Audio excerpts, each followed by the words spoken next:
Pearl's new skates.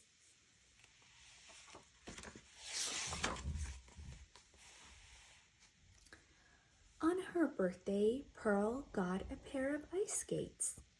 They were white leather with shiny blades and red tassels.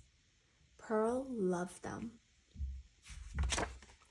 "They're real ones," Pearl told Grandma on the phone. "No double runners." And Grandma made Pearl a red ice skating skirt.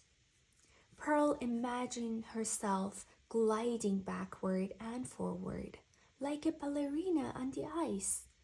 She practiced twirling on her toes and jumping in the air. And she waited and waited for the weather to be cold enough to freeze the skating pond. Finally, one day it was. Mama helped Pearl put on her skates. Thistle skated over to say hello. "Come and skate with me," she said. But Thistle only had double runners, and Pearl didn't want to skate with her. Pearl's Uncle Jack was skating on the pond. "I see you have new skates, Pearl," he said. "Would you like me to give you a hand?" "No, thank you," said Pearl. "I don't need any help." Pearl stepped onto the ice. It was hard to keep her ankles from wobbling. "Here I go," she said. But instead of going forward, Pearl lost her balance. She swayed back and forth. Her arms went around like pinwheels. Her bottom hit the ice with a thump. Each time she tried to stand up, her feet slid out from under her. Pearl took off her skates.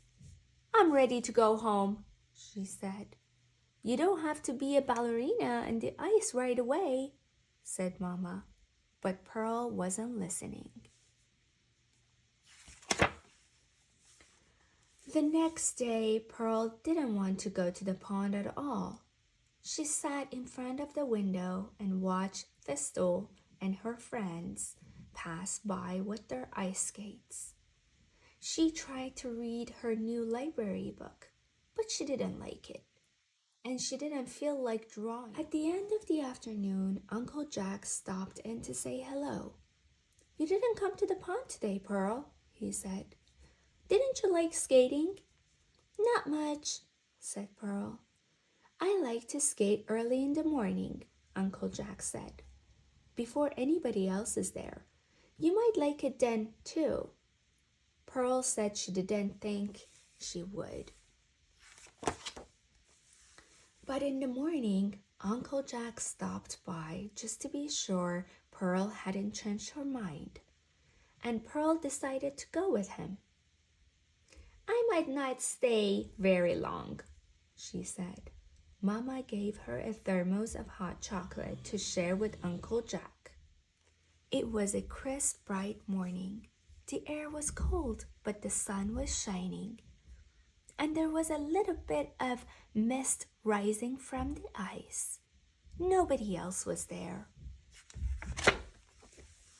Uncle Jack laced up Pearl's skates. He took her hands and pulled her out to the center of the pond. He moved away, and Pearl tried to skate toward him. When Pearl slipped, Uncle Jack pulled her back up. She tried to move, but she fell again. "I'm getting cold," Pearl said, "and hungry and thirsty and tired." Uncle Jack skated over to pick her up. "One more time," he said. "I can't do it," Pearl grumbled. Uncle Jack skated behind Pearl. "Look straight ahead," he said, and then he gave her a little push and let go. Suddenly, Pearl was going forward all by herself. Thistle!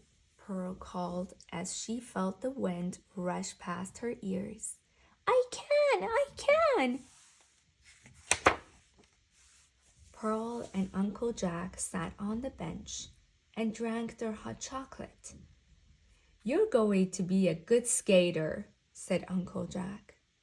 When Pearl got home, she put on her red skating skirt. She twirled on her toes and jumped in the air. Then she called Thistle. And the next day, they spent the whole afternoon skating together. The end.